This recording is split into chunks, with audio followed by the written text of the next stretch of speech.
All right. I'll try to get some of this done uh, pretty quick here. I don't know if I can stay that long. Well, we'll see. Yeah, I'll put the link in.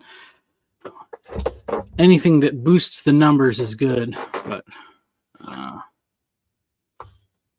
going to read chapter 2 of architecture, the architecture part here. Chapter 36, Wedding Temples, Architecture Part 2, or Wedding Tents. Chapter 36, Wedding Tents, Architecture Part 2, Wedding Tents. The analogy of building a house and finding a wife is quite appropriate because for most of history, the two were deeply connected. Marriage is the ultimate telos behind the construction of every structure, from the first tent to the New Jerusalem. In practical terms, it's still what drives the construction of new buildings. Not all buildings are directly related to marriage, but when marriages end, civilization collapses, including the construction industry. Footnote. Some might object that procreation can occur outside of marriage. That is true, but marriage is a union based on the voluntary participation of man and woman. If procreation only occurs in situations other than something resembling marriage, the humans being bred have been reduced to chattel, and civilization is already ended. And note. This is why the construction methods of the pyramids, though they have endured, remain a mystery. At some point, those who knew their secrets either stopped getting married and having children, or they abandoned their knowledge and practice to redirect towards survival. The most enduring structures are made to house the growing human population. While churches and cathedrals are typically the places where marriages occur, they have their roots in human habitations. The tabernacle was the house of the Lord, and it came into existence at the same time the Lord crafted his people, Israel. The nation of Israel is recognized as being formed after the Exodus, but this reveals the same bridal imagery we see in the early chapters of Genesis. Just as Eve is pulled out of the parted side of Adam, Israel is removed through the parting waters of the Red Sea. The sons of Jacob, the son of Isaac, the son of Abraham, is born again out of the waters of Egypt. Over the course of its history, Israel takes turns as enacting the roles of both bride and groom, its kings and prophets as husbands. When Israel has a king, he is often wedded to a foreigner, something only forbidden to the priests, as a symbol of God's plan to unite all nations. While other times she is a harlot, the unfaithful wife who has abandoned her faithful groom for the gods of foreign kings. But when this nation is formed, their husbands instruct them in creating a marriage tent as a house of worship. When we remove the blinders of sacred tradition, we can begin to see the domestic realities of the tabernacle structure and elements. The sacrifices that occur outside the tents happen in the same place as the Passover, on the threshold of a dwelling place, where all may enjoy the feast. Inside, a place where husband and wife, God and priest, meet and dine together. The light of the oil lamps illuminates the table of showbread, the humblest nourishment, but a feast when eaten in the presence of the beloved. The altar of incense creates an environment of mystery. The sweet-smelling smoke fills the space, obscuring the appearance of the beloved, feminine and Irenic in source, masculine and agentic in enjoyment and consumption. Finally, when the time is right, the high priest enters the most holy chamber. Israel and God unite on the Day of Atonement. The two are at one flesh in two bodies, carnal and incorporeal. This symbolism reflects a sort of pagan aesthetic that has been scrubbed from our modern marriages and churches. On one hand, the desire to elevate the sacredness of marriage is admirable, and when people seek to get married in a church or cathedral, they are participating in the tradition of ages. They are connecting themselves with every other couple that has begun their life together in that particular building and in the churches everywhere. But there's a disconnect with what we experience in those spaces. The ancient cathedral is better than the modern church in most respects, except that the tuxedos and satin gowns become even more anachronistic. The foreigner has an advantage here, as the exotic nature of traditional dress helps to transpose the event into slightly more mysterious territory. The problem is that the pagans were right in many ways about these ancient customs, but wherever they shared a similar understanding with the ancient Hebrews, we have thrown the biblical baby out with the dirty pagan bathwater. Dirt is one aspect of that whole ancient aesthetic. You can't escape the stuff. It's used by God to make men, and then men use it to make bricks and cities. But it's also the place where grain came from. Men used plows to dig furrows in the earth and scattered their seeds within. Seed, of course, is a word with a dual meaning. In Greek, sperma, and it means both the grain of a plant and the male sexual deposit. This is the area where the pagans got stuck, and the Christians decided to just move on. A survey of ancient myths would tell you there's no greater substance than the semen of divinities. The Egyptians believed all of creation resulted from the wedding of the hand and penis of the masturbating god Atum. Many more stories give the gods the supernatural ability to impregnate any living creature, regardless of sex or species. Zeus was especially notorious for making his way around the animal kingdom. Of course, these things form the basis of the perversions that make up the occult, the progression of which Mark Studdock imagines with banal predictability upon wrestling with the objective realm. Quote, the eating of abominable food, the dabbling in dirt and blood, the ritual performances of calculated obscenities. But the reason why it's always dirt, blood, food, drink, and sex is because there is real power in these elemental forces. I am not advocating for the elimination of church weddings, but it's all these elements which have been stripped from the ritual, replaced with sanitized symbols generations removed from the real stuff of life.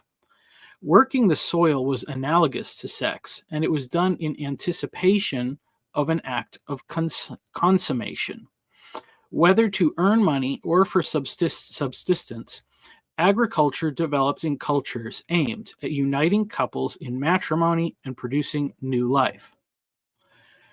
When the fog of modernity is scrubbed from the translation of our texts, we see ancient Noah planting a vineyard to fortify himself for the consummation of a wedding night. Footnote.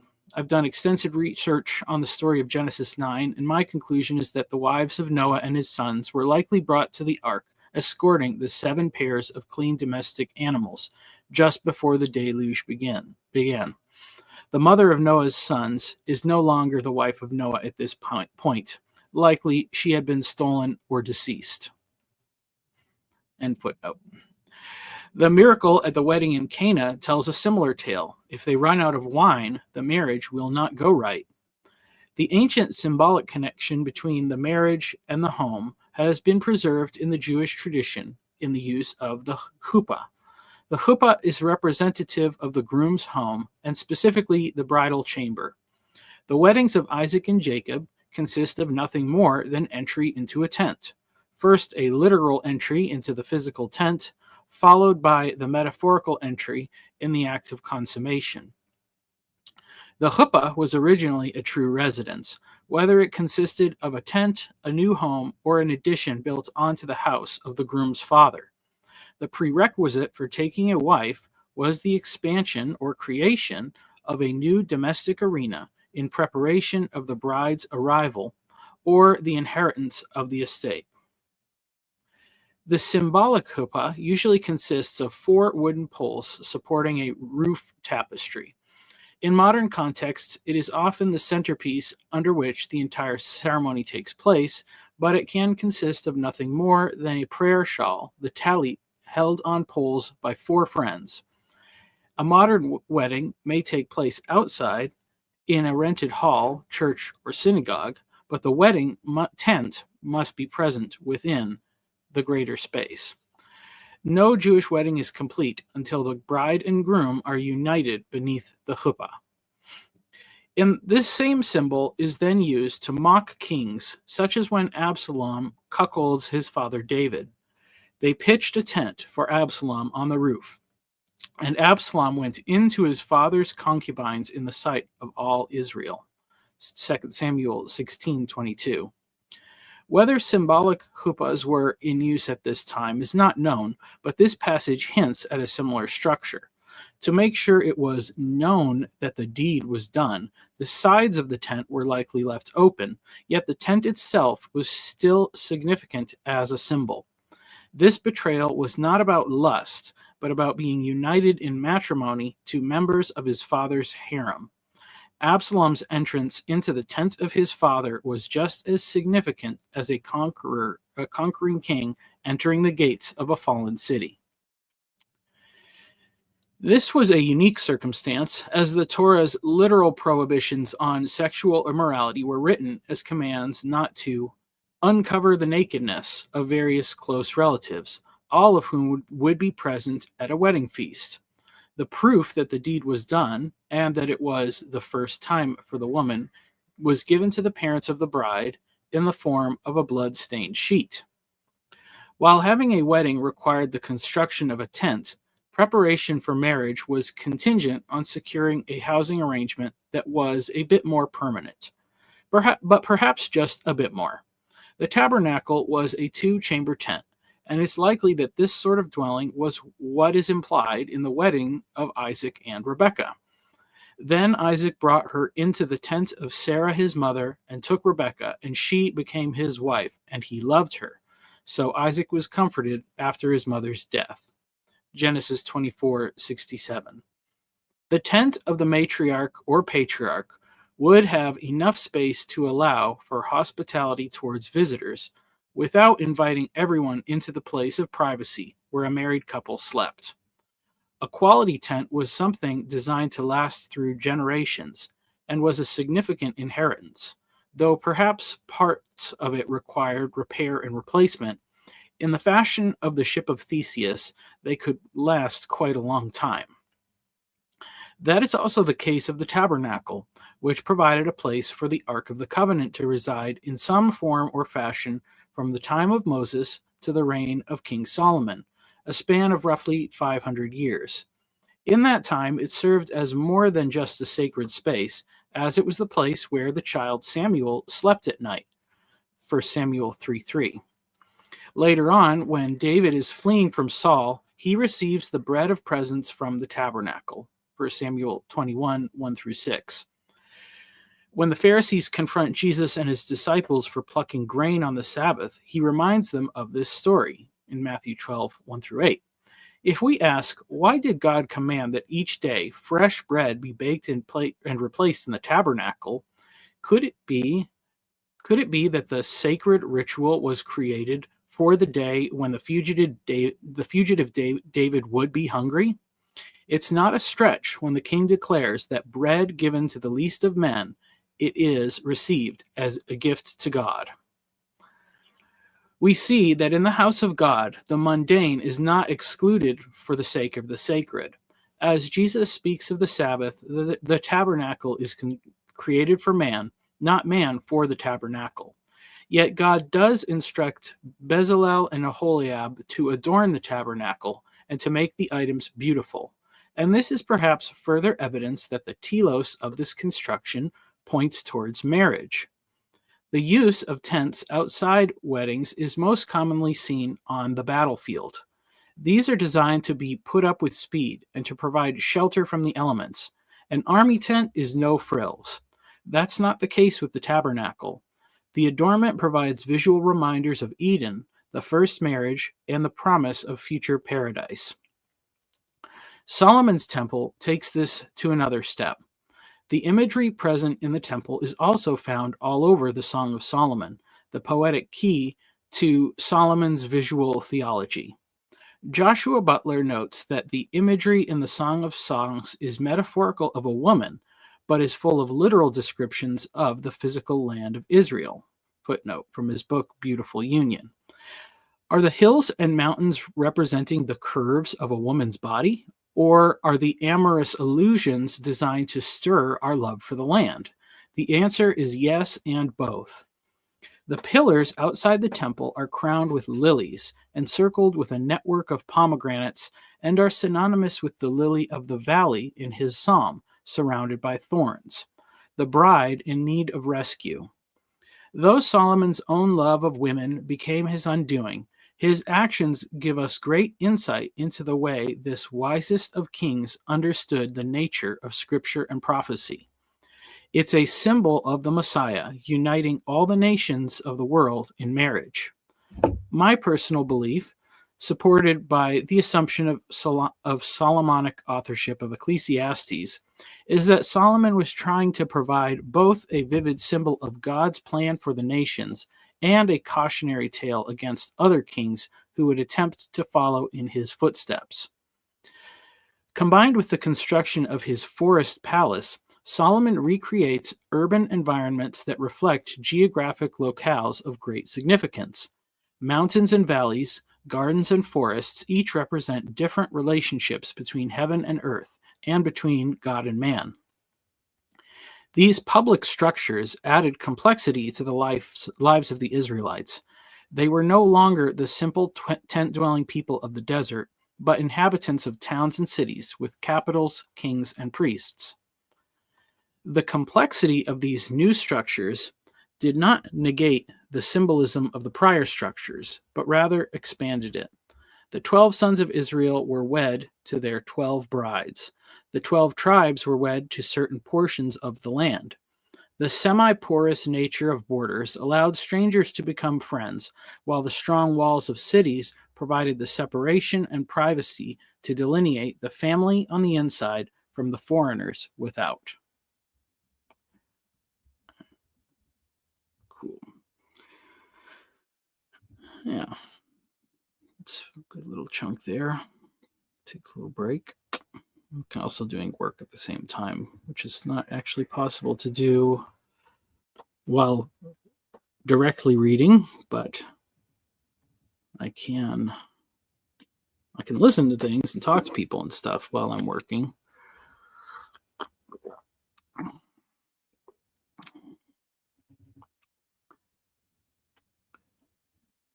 But it's a little bit of I think I have to go somewhere at like 10 o'clock. So I'm trying to multitask a little bit here, get this done. I only have like 6 more chapters that I need to read before the book is completely finished. So that's an exciting thing.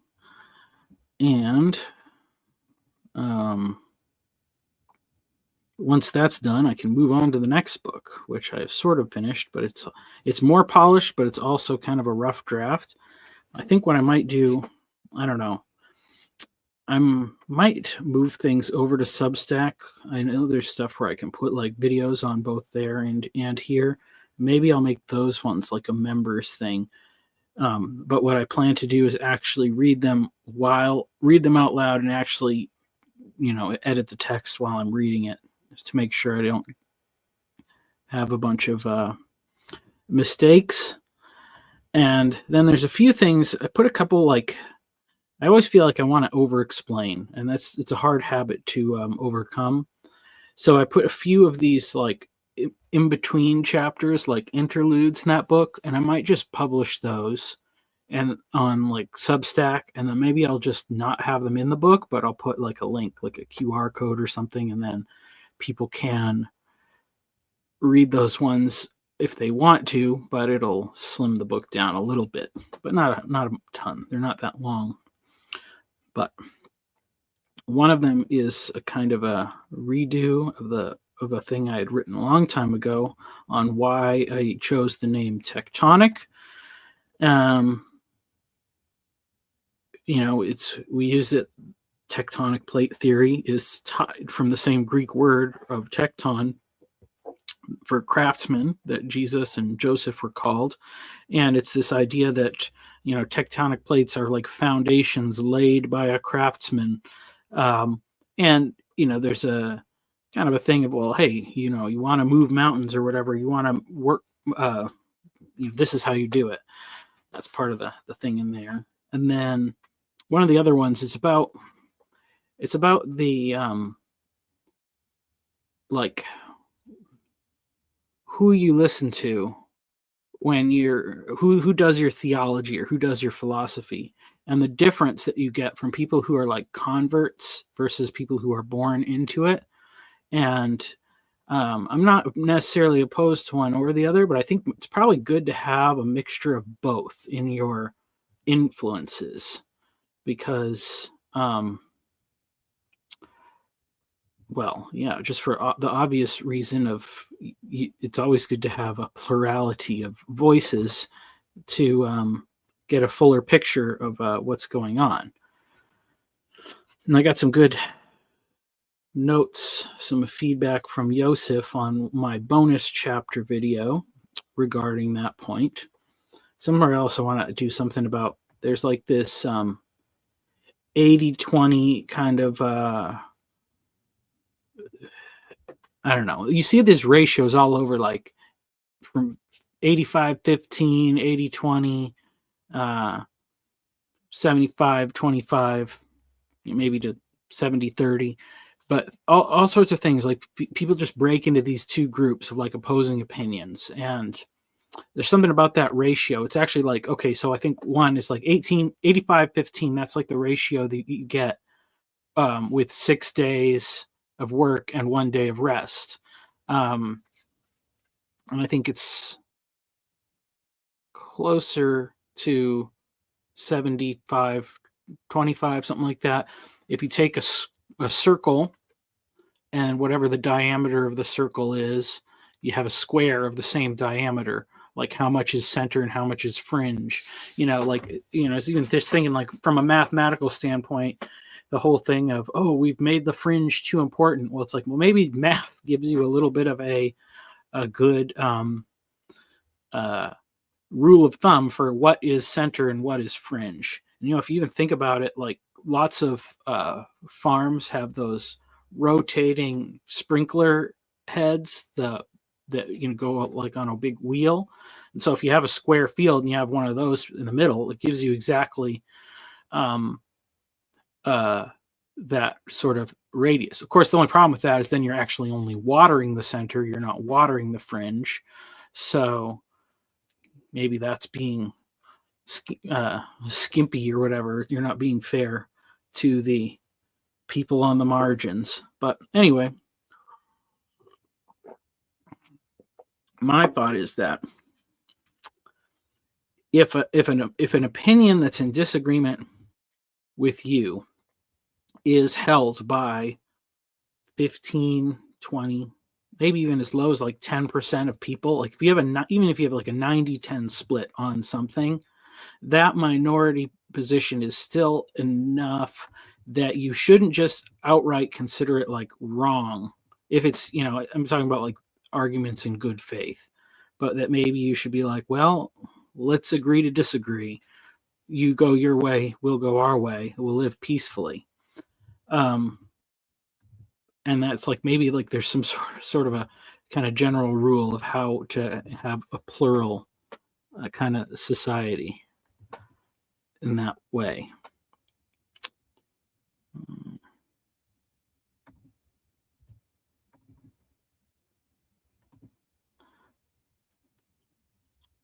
Well,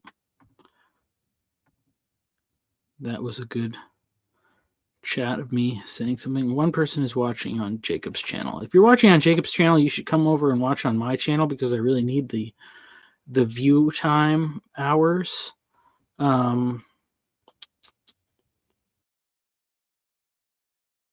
Yeah. See if I can go find the link to my channel. I'll put that in the chat.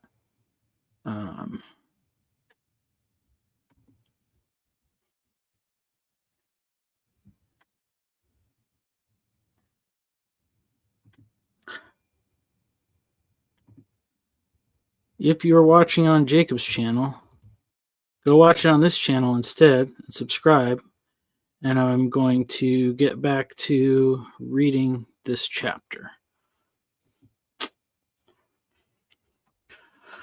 Why we build what we build. It only takes a bit of imagination to view all the customs and practices described in the Bible as organic developments based on the simple concepts of marriage.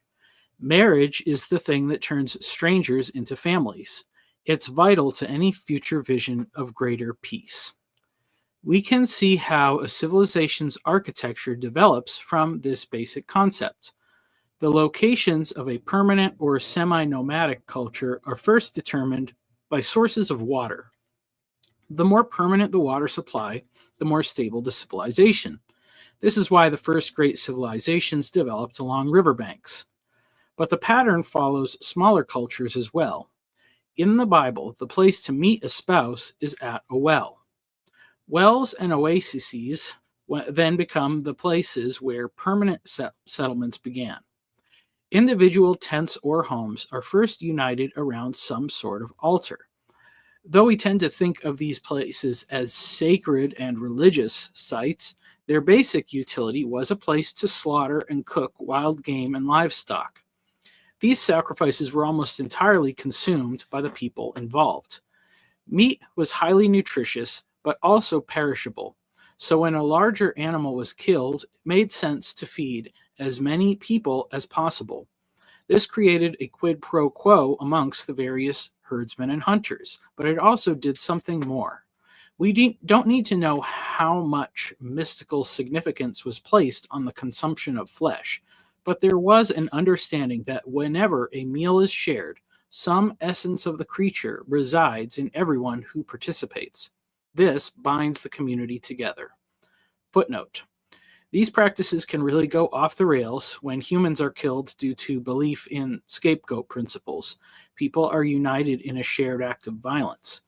This often leads to cannibalism. It's a community of warped purpose, but the ties that bind them together are very strong. End footnote. These patterns make any large gatherings ideal times to sacrifice animals, and such gatherings occurred naturally when couples were wed or children were born. Festivals of harvest made sense due to the abundance of resources, and so it often became customary to hold weddings at these times of year. The structures built in larger cities would reflect further development and sophistication of the same principles. In areas of stable but limited resources, protecting the inhabitants and their food became necessary. City walls extended the boundary of the community, adding another layer of division between friend and foe. What we build reveals what is precious to us, and walls are designed to protect the weak from the strong, mainly women and children, but they were also places where flocks could be gathered during times of conflict. Cities under siege are like survival arcs. Culture retracts into a seed form until it is safe to send out roots and branches. The problem with walled cities was that they put a hard cap on the population. When the population expanded to require more walled cities, there was no way to keep them united in purpose or relationship. This resulted in conflict and antagonism. Resolution came in the form of marriage, either through the forceful capture of the king's wives in the manner of Absalom, or through a merger of people groups, such as Shechem proposes to Jacob in Genesis 34. When the city-states in a region become sufficiently homogeneous in language and culture, something akin to a nation was born. Cultures that developed along rivers flourished through the development of agriculture. These cultures survived through an abundance of food, so much so that creative methods of preservation and storage were developed through necessities. The seasonal flooding of rivers required a different rhythm of life than the pastoral cultures.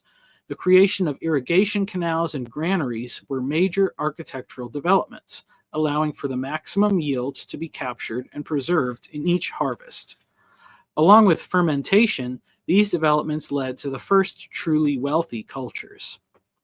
The story of Joseph in the latter chapters of Genesis gives us insight into how these developments could best be used.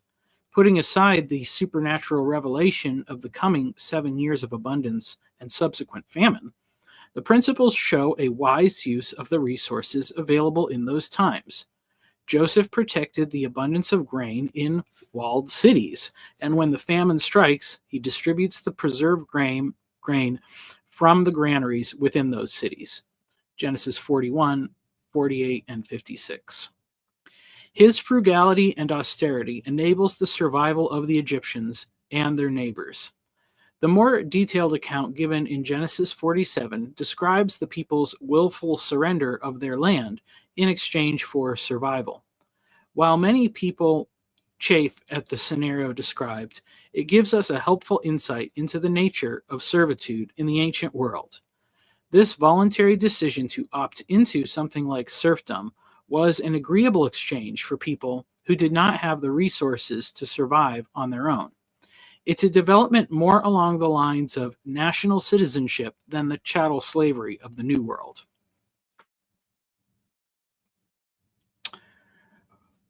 When things start to go wrong. The increase of food and stability provided by these developments first led to great population growth, but eventually these ancient cultures all ended in collapse. What went wrong? The architecture tells the story. The original forms of worship and sacrifice were always done for the benefit of those participating. The bit of drink poured out on the ground or the fat burnt on the altar was a recognition that the people making the offering had been blessed, but the blessing itself was the meal. As human ingenuity caused exponential growth in the blessings of the harvest, cities, kings, and priests supplanted the gods as the source from whom the blessings flowed.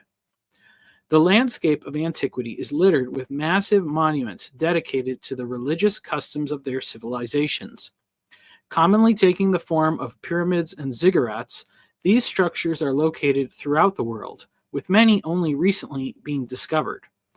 Dense tropical forests have hidden massive ruins in Asia and South America, while layers of sediment have obscured the man-made nature of many mountains in Europe and other parts of the world. The jarring disconnect between the complexity and ingenuity of these massive cities and temples and the primitive natives that currently inhabit the lands have led to numerous theories about the how and why of their construction. Were extraterrestrial aliens involved? Did these people achieve even more sophisticated technologies than our own, harnessing mysterious forms of electrical energy? Or were their origins supernatural in nature, as described in ancient myths? The events of recent history give us a far more sober answers to these questions. The 20th century produced a massive number of useless monuments that now litter the landscape of many nations on all major continents. These buildings were not dedicated to gods, but to dictators and leaders of ideological movements. The works of Hitler have been torn down, but those commissioned and dedicated to Lenin and Stalin are simply abandoned and unused. Massive resources are dedicated to maintaining the facade of central power in the capital cities of nations like North Korea, while the citizens in the countryside harvest their own excrement to provide food fertilizer for the state-run farms. Power and control are not the only aspects of culture prone to such corruption. Decadence and pleasure can do the same. The ruins of Rome are littered with amphitheaters, colosseums, and chariot racetracks, the evidence of a wealthy culture oversaturated with entertainment, while many of the temples of Greece were devoted to prostitution. As with the builders of the pyramids and other monuments of ancient Egypt, these ancient cultures ceased to exist, either because they abandoned the practices of rearing children, or the people walked away from their urban excess. Mel Gibson's 2006 film Apocalypto provides a vivid example of the foolishness that leads to civilizational collapse. The film is not a perfect historical representation of one particular place or event, but it accurately captures the spirit of brutality that results when cultures warp the telos of humanity. The enslaved forest dwellers arrive on the outskirts of a great city, where they encounter plague-stricken villages and failing crops. The Central Powers have doubled down on the construction of massive temples as the remedy to what they believe is a spiritual crisis. This is portrayed through the depiction of young, healthy men, enslaved to harvest limestone and other resources in dangerous conditions detrimental to their health. Within the boundaries of the city, many wealthy elites are shown engaging in trade, eating fruit, and laughing with their friends. The female captives are brought to the market, human chattel sold for domestic labor and the sexual gratification of their new owners. The men, young and strong hunters from another clan, will be used for a task even less useful than temple construction. They are quickly prepared and brought to the top of the ziggurat to await their death. The priests then cycle through the line of young men, removing their still beating hearts and showing it to the victim for the last few seconds of life before they are decapitated and their corpse falls down the steps to join countless others in a disease-ridden heap. As one priest shouts messages about the need to appease the gods, another inhales the fumes from the burning hearts, muttering nonsense words from deep within a psychedelic trance. The king and queen look on, their placid faces painted with occasional sides of boredom, while their fat son takes visible delight in the gore. The archaeological evidence tells us that scenes such as these were far from rare. The Aztecs, Maya, and other cultures sacrificed people in the tens of thousands at regular intervals throughout the calendar year. The stories scream out through history by the architecture of the buildings left behind. These cultures poured all their resources into creating a spectacle that lent credence to the myths of their leaders, a myth that deceived the populace into trusting priests and kings who devoured their children. The same story is captured in the text of Exodus. The Pharaoh, who forgot the name of Joseph, began to exploit the labor of the Hebrews to build cities to his glory. Rather than inquiring or observing why the Israelites bore strong, healthy babies, in contrast with his own people, he sought their elimination through genocide. These cultures had lost the kernel of the way, and in their desperate attempts to hold on to life and culture, they erected the implements of their own destruction. For whoever would save his life will lose it. Almost every architectural marvel of the ancient world remains as corpses of cultural extinction. Even in America, our landscape is littered with empty 2- and 3-level shopping malls, the cultural meccas of the consumerist religion of the 80s and 90s. In light of this, we must reconsider the cathedral. Is the cathedral destined to a different fate than the pyramids of Egypt, the Roman Colosseum, or the ziggurats of Mexico? While I believe that Christianity is true, the cathedral is not an everlasting monument to the faith.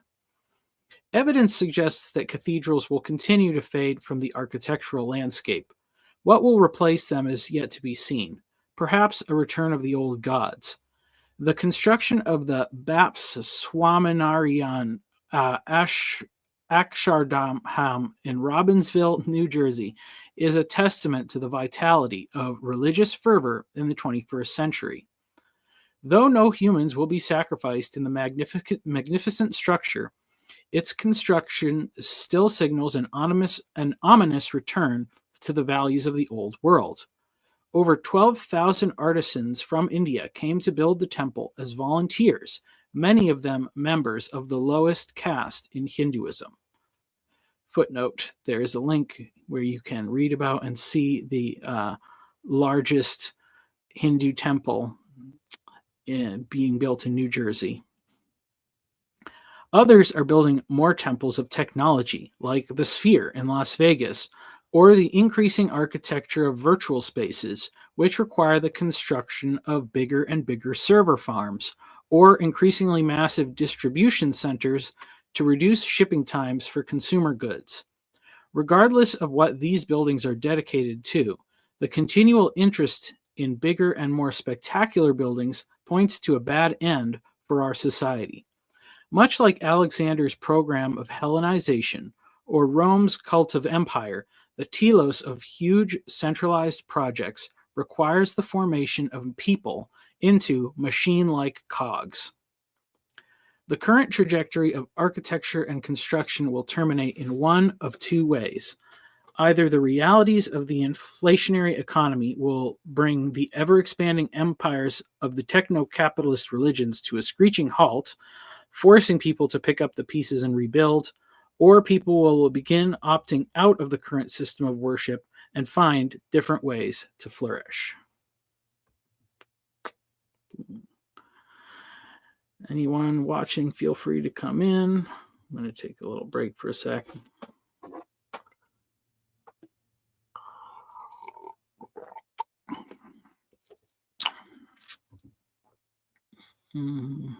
Crap.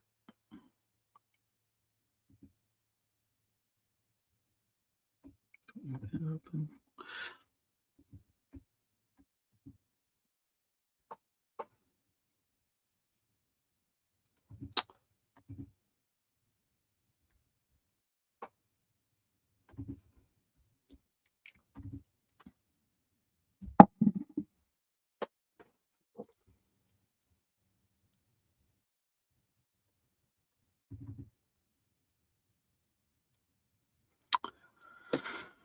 Mm-hmm.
All right.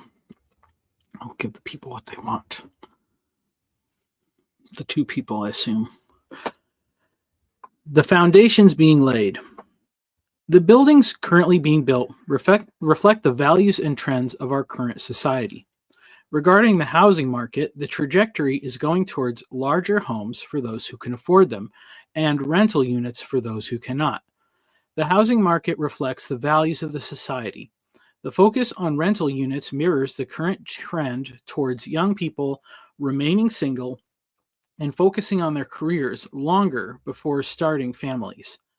It also reflects the way more and more areas of personal ownership are being replaced by subscription type services. It's a return to feudal serfdom, though one with multiple masters. Single family homes are now a luxury commodity, reserved either for the high earning dual income couples who can afford to start families, usually in their 30s, for retirees who have accumulated significant equity on older houses through inflation, and transplants from wealthier parts of the country. Here in the state of Texas, many of the larger 4 and 5 bedroom homes are being purchased by people from out of state who are able to buy them in cash after selling much smaller homes on the West Coast. Because the profit margins are so much greater, many developers are focusing on building neighborhoods filled with these larger homes with various levels of quality and amenities. If they are not all true luxury homes, they certainly bear the appearance of success. Smaller single-family homes are still being built, but more and more of them are being purchased by large rental companies or being constructed specifically as rentals. At the neighborhood scale, many new communities are being developed around exclusive themes. The rising cost of homes are not all due to increasing square footage, but for access to a tailored experience. Gates and HOAs are the first line of defense in enforcing cultural conformity within neighborhoods. These barriers are not truly designed for safety, but to create class distinctions. Rules against how many cars a family can have parked or what they can and can't do to modify their homes restrict the utility of home ownership to those who are willing to participate in a very particular way of life. The specialization of community development does not stop there, as more and more communities are being designed to attract specific clientele or cater to a particular lifestyle. Age restricted communities for retirees are becoming more common, while many others are functionally restricted to the retirement class, such as neighborhoods designed around golf courses. Others are centered around extravagant integrated amenities with amusement park level water slides and massive artificial lagoons. These communities are clearly designed with families in mind, but the architectural design informs us about what kind of families are valued by our culture. The three-bedroom houses are perfect for families who only intend to have one or two children. The maintenance services provided are geared towards the professional class buyers who aren't interested in spending their weekends working around their yard or home. At a larger scale, these neighborhoods are being built in a symbiotic relationship with ever-increasing urban and suburban sprawl. Here in Texas, many of the new neighborhoods bear the suffix of ranch, indicating the prior use of the land being developed. Many of them retain some structure of the original homestead, a little dilapidated shack fenced off with a plaque bearing tribute to the family who first settled there.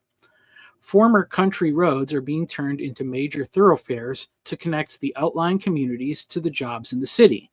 And as the lanes are widened, they are being lined with restaurants and shopping centers. Whole towns are being engulfed by growing cities as ring roads of greater and greater circumference encircle formerly unique and charming communities into the urban monoculture. This is, of course, what is happening in a state that is successfully attracting new businesses to several large metropolises. Economic hotspots are often created by legislative action that gives incentives to certain industries and state investments into major infrastructures. Many areas of flyover country aren't booming nearly so much. For those who have the desire to create something new, there are still places in this country and many others with lots of opportunity to create and build industries, communities, and cultures that foster the best things in life. Traditional religions, modern economics, mainstream culture, and many other institutions insist on bounded set dynamics to control the outcome of communities. Rather than insisting on the old formulas of bounded sets, the internet provides an unprecedented opportunity for new communities to emerge through centered sets. The desire to create, to build, to cultivate, and foster growth, not just in the realms of technology or science, but in relationships, families, and cultures as a whole, can cut across many other demographic categories. 5 or 10 families with a mix of entrepreneurs, craftsmen, teachers, and people devoted to hospitality can find many dilapidated towns to start something new. Who knows what could emerge from communities centered on the right goals?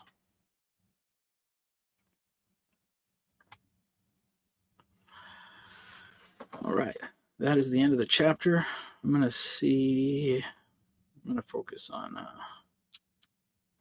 what's it doing here? I'm going to work on the work that I'm doing for a bit and try to finish that up. And then I will start the new one and see how far I get.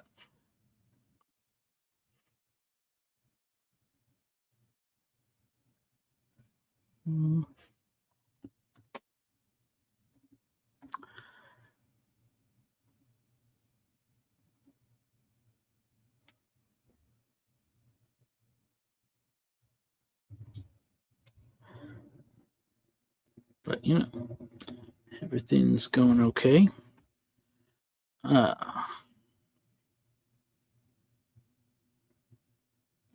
So far, the amount of chapters that I have recorded, which is only missing these last few on architecture, is 32 hours long. My estimate was that the book would be about 40 hours, so that seems like it's tracking, more or less.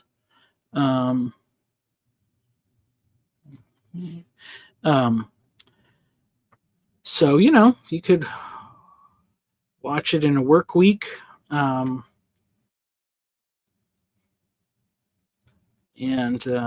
it's doable.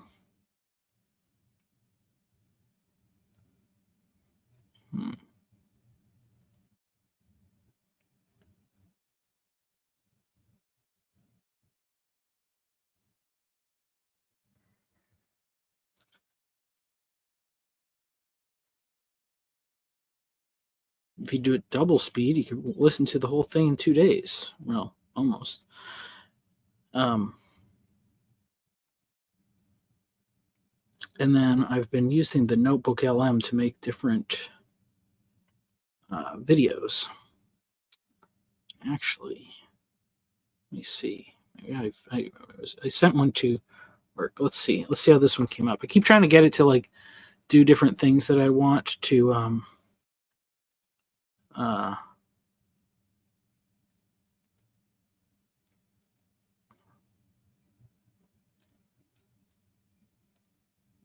you know what? I forgot. It won't play the audio for whatever reason. So I'm going to download this video and then I'm going to upload it into StreamYard and see if I can play it there.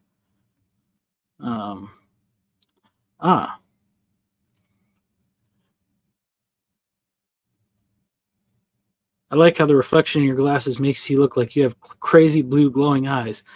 Well, I'm glad you like it. It's why I usually take my glasses off whenever I make a video, because it kind of drives me nuts. I don't know if it's because I didn't pay for the more expensive coating or whatever. But since I have a separate monitor, it's like just a little bit further away to where reading is easier with glasses, because I'm nearsighted, so I usually don't need them. I can usually read fine, but yeah, it's cool though. Well, it was also originally it was my secret identity, like online, no glasses, and then in real life, I would have glasses. So it's like the Clark Kent thing. Not that would really. I don't know how successful that really is, but let's see. But it was a fun experiment to try. And I used to be vain and try to not wear glasses, and I would wear contact lenses.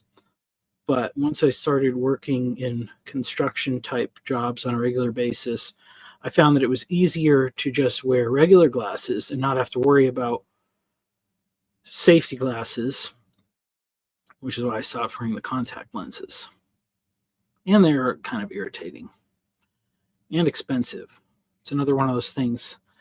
They used to be like permanent things you would buy, like glasses, and then they turn it to a subscription disposable model. So I'm opposed to anything that does that. I'm opposed to that being like the norm.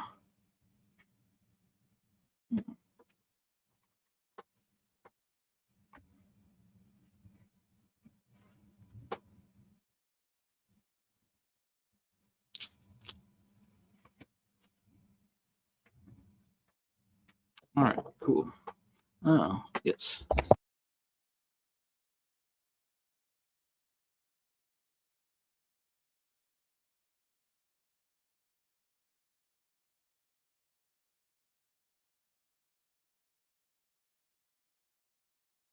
So what if the secret to building something that really lasts isn't about being big and powerful or perfect?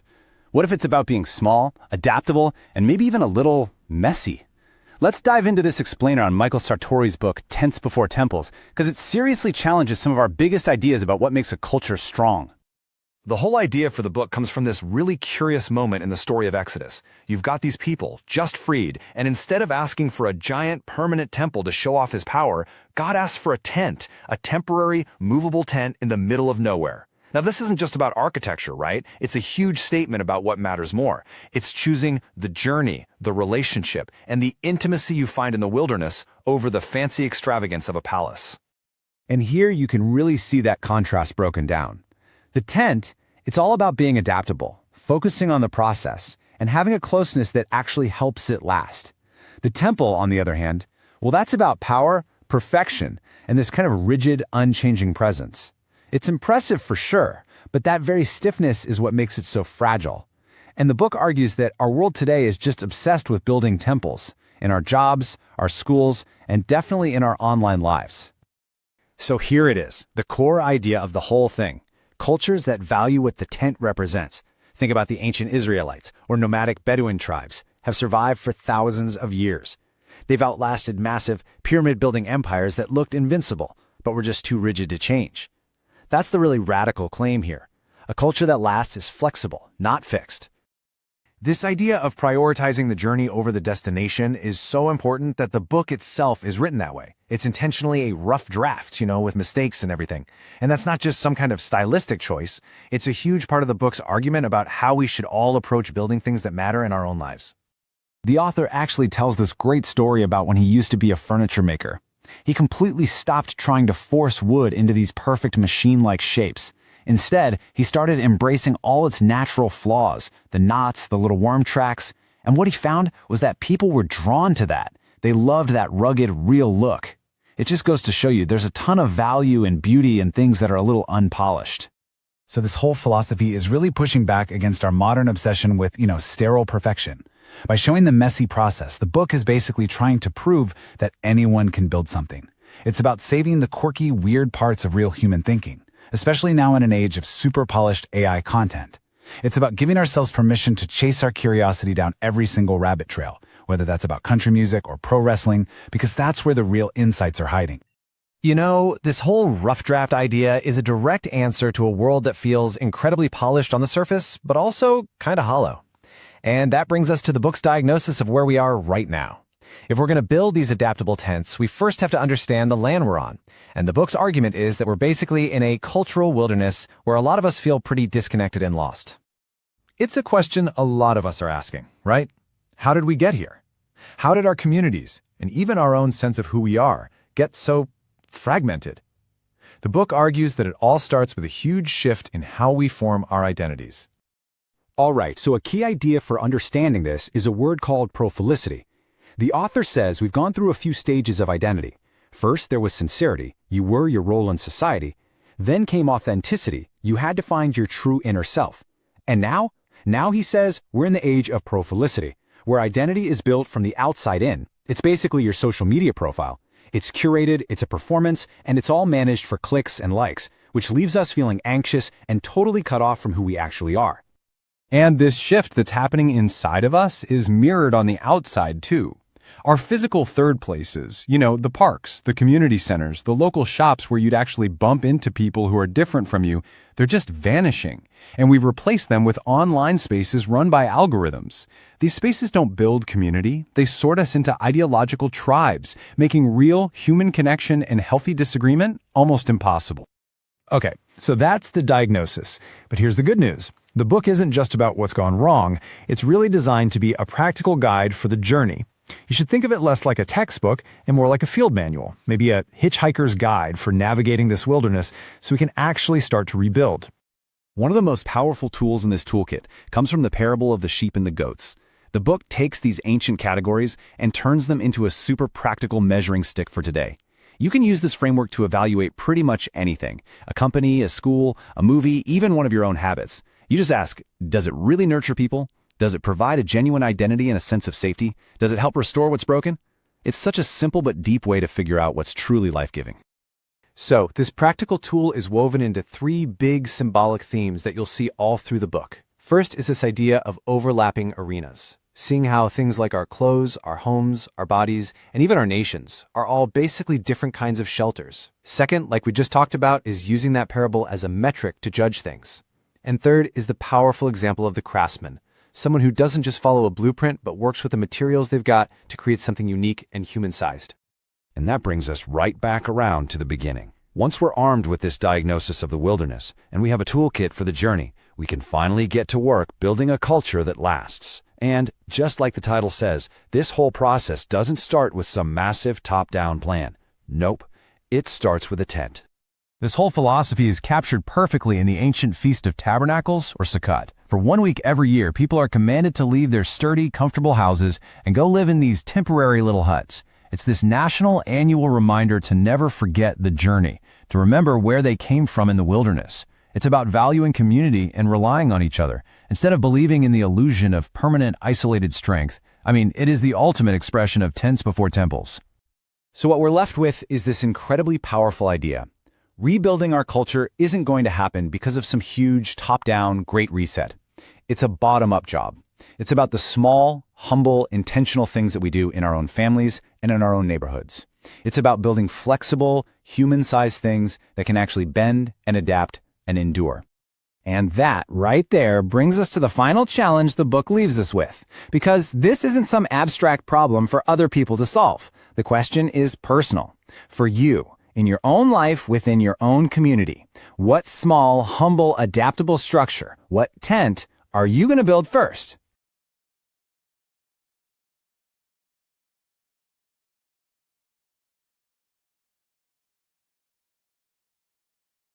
I think that was better than the other ones that I missed a little bit of it because I had to step out for a second. But I've been trying to get it to make a better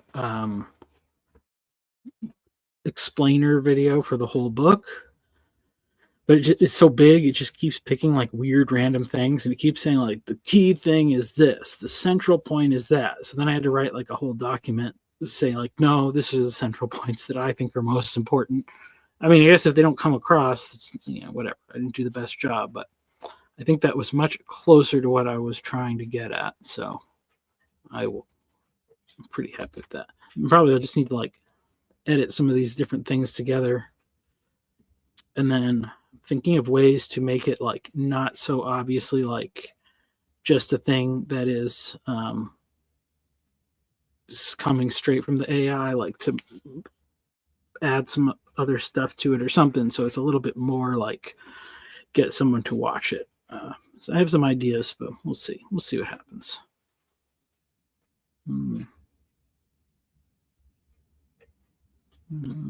Let's see. But I think I have to end things in a few minutes here, so I will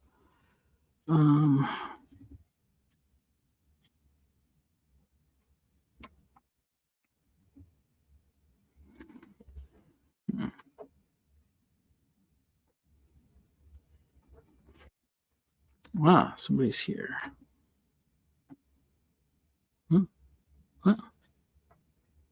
What was that? Somebody come in and leave? No, it's not showing me.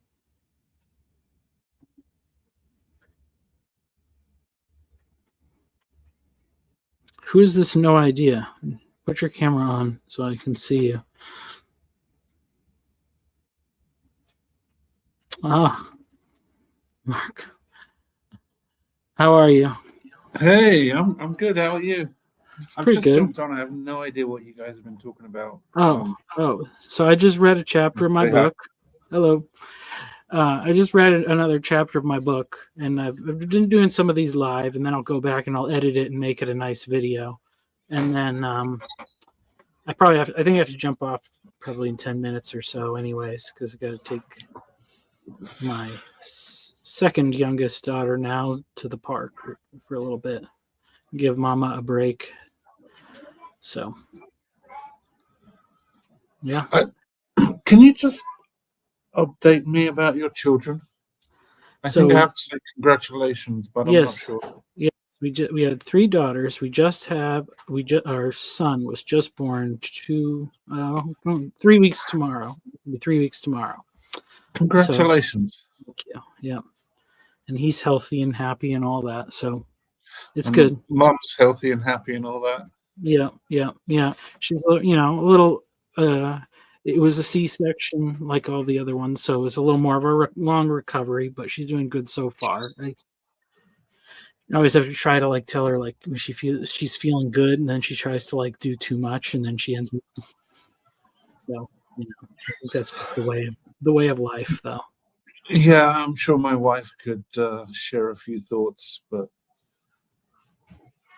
she's not in the mood. Well, I'm not pushing you.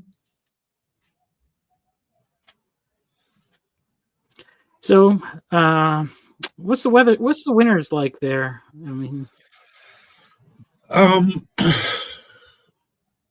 so Georgia is very mountainous, and it really depends a lot on where you happen to be situated. mm, So here in Tbilisi, it's in this. Have you ever been to the Grand Canyon? I have, yes. You know, as you go down, it gets hotter and hotter and hotter. I think I heard that, but I didn't really go down too much. We stayed in the rim, but that'll make sense. But yeah. So Tbilisi is a bit like that. It's in this big river valley with like Mm. mountains on the side, and it kind of traps the heat. So it gets chilly. Rarely it will snow, but No, it used to. 30 years ago it snowed often. I've Yeah. been told. Hmm. But you'll get a lot of snow, for example, in my wife's village. If you go up into the mountains, they've got ski resorts, and it's fairly consistent snow. Yeah.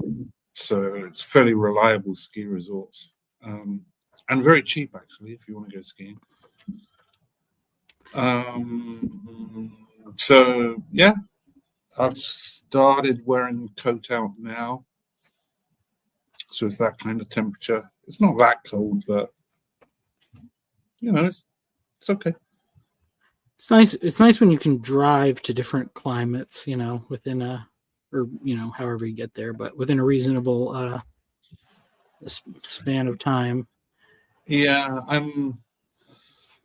it's always at this period of the year I'm like, should I put winter tires on, or can I get away with not bothering?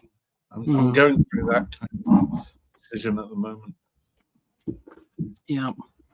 New England, where I lived, you could drive an hour and a half or so. You could go to the beach, and then you go up an hour, a couple hours north to the states, the upper states in New England, New Hampshire, and Vermont, and you could be in the mountains, and it was all pretty nice. Here in Texas, you got to drive like 16 hours to get anywhere that looks different.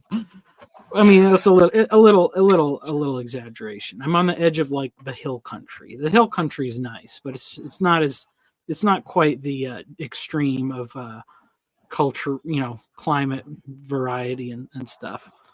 It's like where my parents live is usually about like 5 degrees colder than it is in the city. So just a little bit. Yeah, it's kind of like that here. If you go out of the city, the temperature just goes whoosh. Mm. I don't know how many times have I been to America? 3 or 4, I think. And I still can't get my head around how big it is. Yeah, it's huge. It's huge. I mean, really, like each state in European terms, like each state would be a country, essentially, Yeah. So it is. It's a continent. It's not really a country. It's a continent, like Europe is. So yeah, Canada's even bigger land-wise, but I mean, it's kind of like North American Russia, I guess. Yeah, I've only been to Canada once, and it was just Toronto. Mm. I took a train from Toronto to New York City. I think it would have been quicker walking. Mm. Sorry, that's one of my old jokes. Like, what the hell's going on with American trains? Yeah, it's I don't know. I guess maybe it's because it's because everything like spread out so fast, like it's just so much more spread out. There's just so much empty space. Like New England, where I lived in New England, it was very much of a similar density to like in Europe. Like once you leave the city and you're just in towns and towns. You can drive for 30 minutes. You go through like 6 different towns. Each one's its own little, thing. But then when you get to the Midwest, it's like as soon as you leave the city, you're in cornfields for an hour before you see anything else, So, so trains, I mean, I guess it's just, you need to have like those tread paths, the consistent patterns of movement for it to really makes sense. I mean, in America they use them for freight more than anything else. That's the big thing, just freight. Hmm. Yeah. Yeah, your cornfields are huge as well. Yeah. Industrial mega farming, one of the great evils of the day, I suppose. Making everybody fat. I mean, it's basically it's what they did. The government subsidized corn, and that's what made everybody fat. Should I comment on that? Well, people don't understand it so much, but the history of like subsidies and basically anytime anything is subsidized by the government, it is a bad.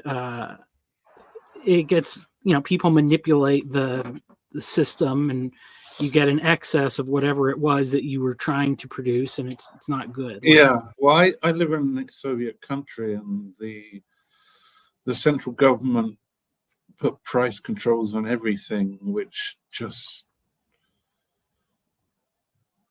knocked everything out of whack. So you get massive overproduction in some things, and then you're like, oh, we need to cut the price of that, and then you get massive overproduction in something else, and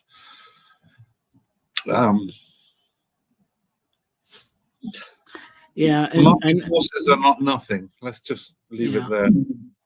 Well, I know one of If it goes too far, it's also a disaster. But I know one of the other big ones was in England, or there in London or whatever. Whenever they at some point started, I guess because it was a good trade asset or whatever, they started subsidizing gin production, and then you had like, I don't know whatever this was, 18th century, something like that. You had like drunk kids just going because it was like gin was cheaper than food, and cheaper than water. Yeah. I've not heard about that, so that's interesting. All I can say is I can't stand gin. It's horrible. I don't know what it's made of. It's just like juniper berries, which you can't really. I mean, you can eat if you eat one, it doesn't taste good. I mean, it's basically like a byproduct of turpentine, I guess. Like it's horrible. Apparently, it's very popular amongst millennials. I've been told.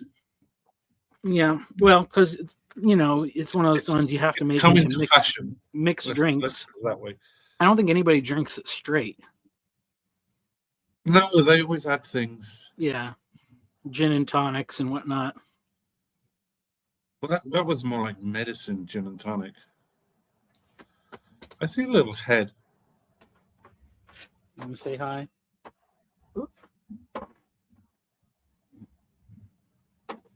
Should be shy. We're gonna go to the park. You gonna go to the playground? No, I have poopy. Oh, okay. Well, take care of that.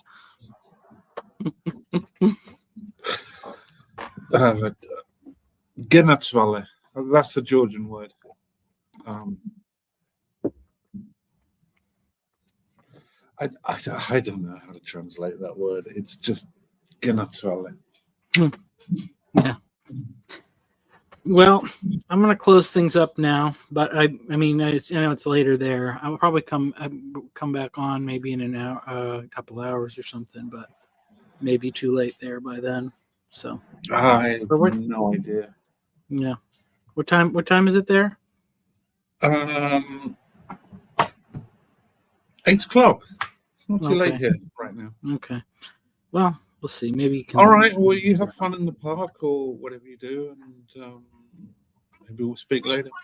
All right. See ya. All right. Take care.